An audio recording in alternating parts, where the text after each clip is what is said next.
Assalamualaikum semuanya, selamat datang di channel Naim Panca. Di video ini saya akan bagikan tutorial cara menerjemahkan kata menggunakan keyboard yang ada di HP kalian.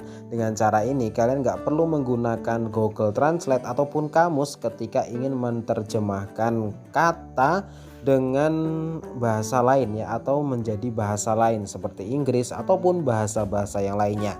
Gimana caranya? Kalian simak video ini sampai selesai. Jangan lupa subscribe dan aktifkan loncengnya agar kalian gak ketinggalan untuk setiap video yang kami upload di channel ini secara gratis ya. Dan langsung saja kita mulai untuk caranya. Pertama, silakan kalian masuk ke teks ya, atau di menu chat ya, boleh menggunakan pesan ataupun WhatsApp ya, seperti itu.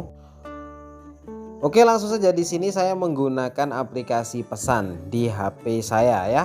Nah, kalian munculkan untuk keyboardnya terlebih dahulu, dan kalian kalau ingin menerjemahkan kata ataupun bahasa, kalian harus menggunakan Google Keyboard ya.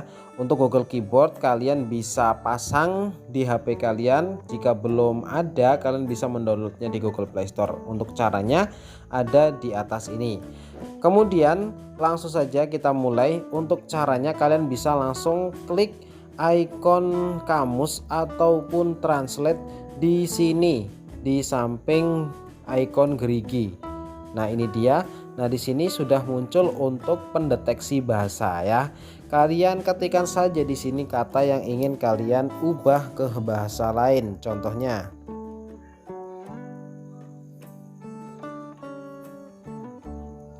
oke, sudah ya. Maka artinya akan langsung muncul di atas ini. Kemudian di sini kalian juga bisa pilih bahasa yang ingin kalian ubah ya. Contoh Italia ataupun Inggris. Mana Inggris? Inggris, I love you. Kemudian di sini lengkap. Kalian tinggal pilih saja mau dirubah ke bahasa apa. Korea juga ada, seperti itu ya. Oke, mudah bukan? Untuk caranya, dengan cara ini kalian nggak perlu menggunakan kamus lagi ataupun Google Translate, karena cara ini lebih mudah tentunya. Oke, sekian dulu, semoga bermanfaat. Jika video ini bermanfaat untuk kalian, silahkan subscribe dan bagikan ke teman-teman kalian agar mereka juga bisa mendapatkan kemanfaatan dari video ini. Sampai jumpa kembali di video selanjutnya. Assalamualaikum warahmatullahi wabarakatuh.